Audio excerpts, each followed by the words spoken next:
Hello there folks, I'm Professor Mem and I've just finished a series of Battlefield 5 tier list videos for every single class and sidearms that I published through the course of over a year. Now that long time period isn't necessarily a product of how much effort I put into each video, but more so a result of the fact that I have a job outside of YouTube and that I kind of neglected my channel for a while. But now I'm back to the grind, and I thought it would be helpful to make a sort of retrospective on the series, combining all of my tier lists and ratings in one more expansive but not so in-depth video.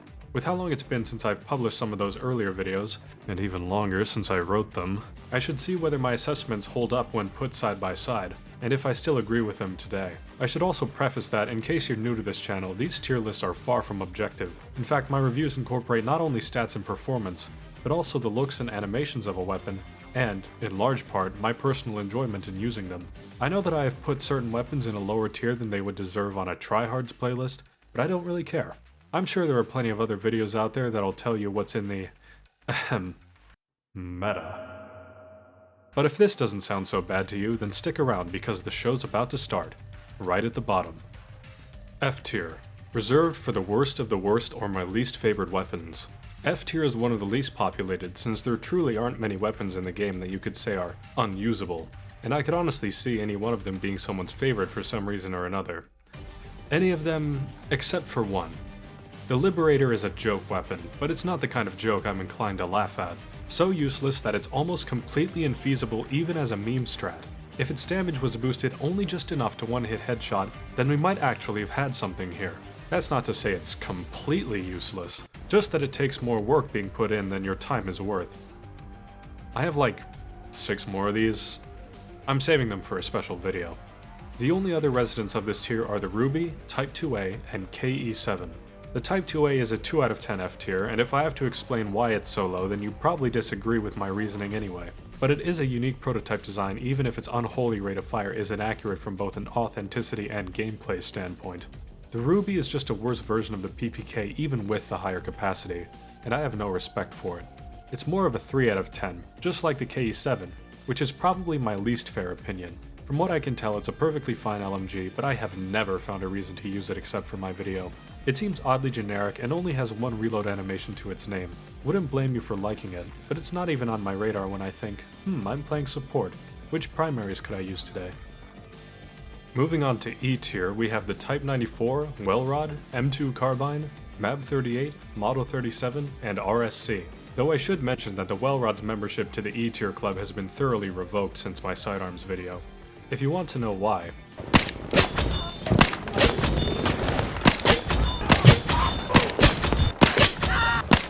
I'm saving the rest of these for that special video I mentioned earlier. Just know for now that it's my favorite meme and I consider it S tier these days. Even on bad days I could never put it any lower than A. Other than that, these all fall into one of two categories. First is broken or unfun to play against, but not severely enough to damn it to F tier like the Type 2A.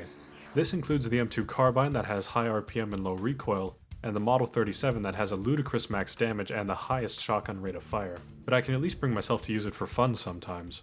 Then there's those which I can only scarcely find a reason to use. The Type 94 is ugly as sin and has a low capacity for low max damage, but at least it has a fast reload. MAB 38 is fine, but like the KE7 I barely feel drawn to use it. It's unremarkable for looks, which is unfortunately a product of a genuinely good feature in the magazine being bottom mounted. And the RSC is a frustratingly severe downgrade from the Model 8, with slight redeeming features in the reload and bayonet. The Type 94 and M2 Carbine I have not used since my videos featuring them. The others are only a bit less forsaken. Moving up in the world, let's talk about D tier. These are the most mid offerings on the menu. The weapons I put here are the Repetier Pistol M1912, PPK, M1907SF, Selbstschlager 1916, Breda M1935 PG, MP40, MP28, S2200, ZH29, and Selbstschlager 1906. These all had one or two big things holding them back from me, despite the fact that a lot of them are rather attractive designs. For the Repetier pistol, it's the long and easily interrupted reload as well as the high recoil, but the latter is expected since it's faster than the P38 while having the same damage model. For the PPK, its lower recoil makes it so much better than the Ruby, but it does have the weakest damage model with a somewhat small magazine, and it has still unresolved animation errors, but most of all it's a direct downgrade from the suppressed version. 1907SF suffers from too much recoil and not enough magazine. 1916 Selbstschlager has a similar recoil problem but not enough magazines. MP40 is a little too similar to the Sten and just not very effective, but that might be my fault. MP28's gameplay isn't really my cup of tea and has some awkward handling in the animations. S2200 as an MMG can be quite fun, but the 30-round magazine really undermines that role.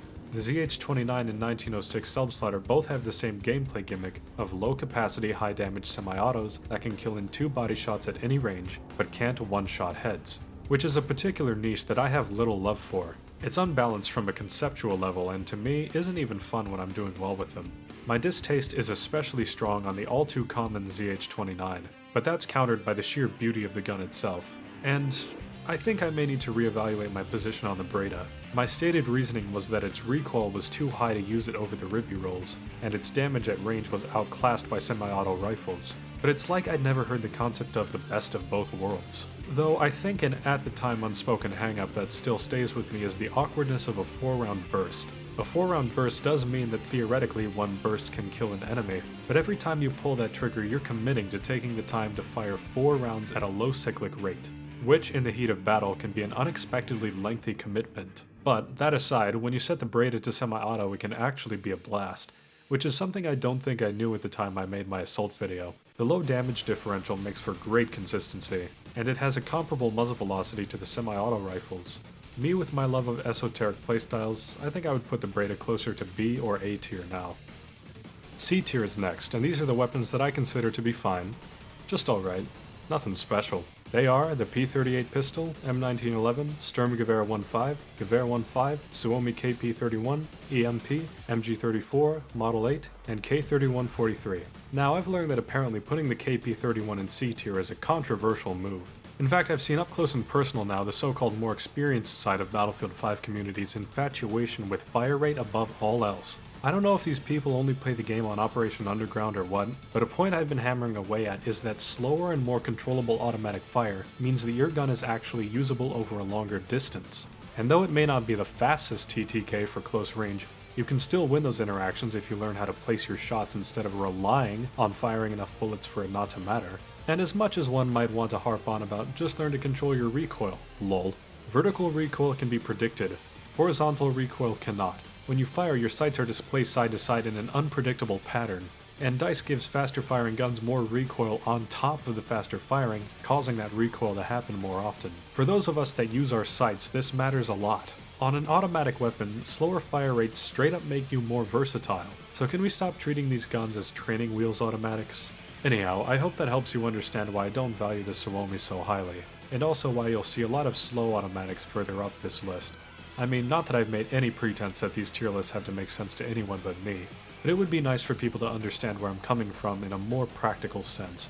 That high magazine capacity on the Suomi is neat, but there's a very similar submachine gun that I like better, so the KP31 gets booted down to here. For the P38, STG-15, and EMP, they're all just missing originality, middle of the road.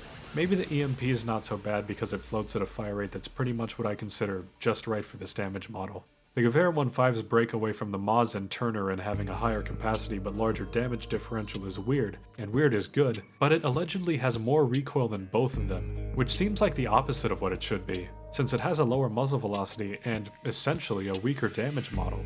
The Model 8 is the best of Recon self-loading rifles with its fair damage model and reasonable recoil, but as amazing as it is to get 2-shot kills at 200 RPM, I don't always like having to land 3 rounds from a 5-round magazine just to kill at those further distances. The MG34 drops the muzzle velocity and recoil control too much for only being 70 rounds per minute faster than the M1919A6, and it can't load nearly as many rounds to boot. The K3143 has uniquely good and uniquely bad features. It has variable optics and it's the only bolt-action rifle that can get a detachable magazine. But it has a specialization that renders your scope, no exaggeration, completely unusable, in the process practically eliminating bipod usage, and an unrealistically long and visually flubbed reload. Lastly, the 1911. Look, I know putting the M1911 in C tier was a dubious move, but first of all, of course they have an M1911 in this game. It's unremarkable because it's almost obligatory, and secondly, the suppressed version has a sick upgrade with no downsides. But to be transparent, I may not have put the deserved respect on the damage model, it being the only sidearm that kills in 3 body shots and all. The more diversity there is in weapons, the better. Before we talk about the really good stuff, we've got to get B tier out of the way. These are guns that I like. just like them. They are the P08 pistol, PPK suppressed, Gewehr 43, Turner SMLE, AGM 42, Maz 44, Sten, M1928A1, Type 100, Type 97 MG, Bar M1918A2, LS 26, VGO, FG 42, Lee Enfield No. 4 Mark 1, Ross Rifle Mark 3, and Boys AT Rifle. The P08 I put above the P38 pretty much just out of straight bias, because I got a quad kill with it, not knowing at the time that its higher recoil was because it had a higher muzzle velocity. Even with a more objective look, knowing what I know now, I would probably choose to keep it at B tier. The PPK suppressed sits 2 ranks above the base PPK because of its unfettered suppressor upgrade, and though I hypothesized about it in the sidearms video, I did confirm that the PPK suppressed actually has less recoil, even though this is never shown on the stats screen. With that and the fact that I've come to like it more over time, I'd probably put it in A tier now. The G43 is a quintessential assault DMR with nothing too crazy. The Turner and Maz 44 are pretty much the same story but for a role one step removed, being faster but with less range. The two sit on equal footing because of the Turner being more attractive in getting a 20-round magazine, while the Maz 44 has less recoil. The AGM 42 is lovely for having low recoil and high muzzle velocity with a 100-meter max damage range, but has only a 10-round magazine on a gun that requires a minimum 4 body shots to kill. The Sten is a very basic low RPM, low recoil SMG, but that be my favorite kind of SMG. The Thompson SMG is my favorite high RPM SMG with great style, but that be my least favorite kind of SMG. It makes more sense on the Type 100 with its lower recoil for less damage, making for a fun playstyle while not being quite as oppressive as the Type 2A, requiring you to use your easier shooting to hammer away a bit more at your target. But the lower overall damage and lower muzzle velocity make its range shorter even with the highly controllable shooting. The Type 97 has a cute scope and long range but a slightly diminutive magazine, and starting with only 75 reserve ammo for some reason. The Bar and FG42 are 2 guns in the same boat where I initially wouldn't value them highly, since their high RPM and high recoil detract from one of the best qualities of LMGs, in that they can have a longer range than other automatics, granted to them by high muzzle velocity, bipods, and 3x scopes. These two also have the lowest magazine capacities for LMGs, at 20, also not ideal when you have a high cyclic rate, but both are saved by special features. The more egregious Bar gets the coolest feature in its variable fire rate, and the less unreasonable FG42 gets a less impressive but still cool bayonet, and honestly it looks better too. The LS26 also has 20 rounds but a more likable 600 rounds per minute speed and a great firing sound. The VGO is an MMG for when I'm feeling something not quite as fast as the MG42, but it's hampered by a max capacity of only 100 rounds and being one of the most awkward looking machine guns, despite its pan mag. You know, downside's not too glaring. The Lee Enfield sports a 10-round capacity and the fastest fire rate for bolt-action rifles, but I dislike its scope reticles and it has the lowest muzzle velocity. Any bolt action is good, but sniping is understandably harder when your velocity is lower. The Ross rifle is the next fastest to fire, with average velocity, but my playstyle with it is to use iron sights only. This has its upsides and downsides, but I can't be bothered to use it any other way. Lastly is the Boys AT rifle. While anti-material rifles are perhaps the most situational primary weapon class, even less versatile than MMGs, the extra fun that comes with them does work to balance that out. Well, obviously the damage against tanks is a plus, but the ability to one-shot infantry, while it can be habitually misused by some people, becomes downright hilarious when done from an upright position. A tier is the largest tier, with 20 guns. Just bear with me. They are the M1911 Suppressed, M1A1 Carbine, Ribby Rolls 1918, M1941 Johnson, MP34, ZK383, Jungle Carbine, Wellgun, Madsen MG, M1922 MG, MG42, Lewis Gun, Bren Gun, 12G Automatic, Type 11 LMG, Gewehr M9530, Craig Jorgensen, POA Carbine, Panzerbuchse 39, and Type 99 Arasaka. What all of these guns have in common is that I do like them a lot, but they're just not quite special enough to be S tier. Only exception is the 1911 Suppressed. Straight upgrade from the 1911, probably my third most used sidearm now. The M1A1 is an excellent aggressive semi-auto with a shorter range. Ribby Rolls is slow and steady and it even has a bipod, but it has few interesting specializations. The Johnson is stylish and very powerful for very low recoil, but fires slower and has wide hip fire. MP34 and ZK383 both have a 514 RPM fire rate, which is almost too slow, but the MP34's bayonet can make up for its disadvantage in close quarters, and the ZK has a bipod, lower recoil, and higher capacity to take the edge off. The Jungle Carbine is a fast younger brother to the number 4 rifle that's much more responsive but has a bit lower muzzle velocity and can't one-hit a headshot past 100 meters. The Wellgun trades extraordinarily low vertical recoil for higher horizontal recoil. It's perhaps the only gun in the game that recoils more strongly side to side, notably pulling to the right. This makes it practically impossible for your sights to lose your target in normal SMG ranges, but limits its range overall. The Madsen, Lewis gun, Bren gun, and Type 11 are all excellent long-range light machine guns that have small desirable features. For the Madsen, it's the damage model that's weaker at minimal range but stronger at all other ranges. For the Lewis gun, it's the higher capacity pan mag and its look with a cooling jacket. For the Bren gun, it's the fast reload and strong specialization structure. For the Type 11, it's the unique hopper magazine. The M1922 is a perfect middle ground MMG with its high but manageable fire rate. The MG42 is at the point of being almost sheer chaos but too damn fun for me not to love. The 12G Auto is a shotgun that would normally be seen as weak when compared to the Model 37, but it can get slugs for an incredibly significant and fun change in playstyle. I have it at A tier because it seems like it should be less accurate with slugs, but I've hit so many nasty headshots that I'm not sure that excuse is valid, so maybe it's S tier. The Gewehr 9530 and the Type 99 are high max damage bolt actions with average muzzle velocity and 5-round capacities with fast empty reloads. Just overall strong and reliable guns. The G95 devastatingly stylish with its reload and firing sound. And the Type 99 netting me one of my favorite gameplay moments to date. Shout out to commenter Zach M for rightfully calling me out for not mentioning the clip flick on the Type 99 reload. It truly is brain tickling. The Craig Jorgensen, however, has the highest muzzle velocity and the best bolt action reload. Capable of having almost zero bullet drop, it's extremely powerful long range but loses out to a similar favorite. The P08 carbine is an aggressive shorter range option for recon that has good accuracy and responsiveness but low velocity and damage retention. Versatile in some ways but lacking in others, it's saved from being any lower by being an unorthodox type of weapon. The last gun in A tier is the venerable Panzerbuchse 39, the slower but more extreme of the anti-material rifles. While the Boys is better for amusing upright gunfighting, I feel more fulfilled by being a team player and messing up tanks, and the PZB's higher damage is more appropriate for that. Plus, the magazine mechanic, while being a bit more awkward, is more interesting. Finally, let's talk about the best of the best, my favorite guns in the game, S tier.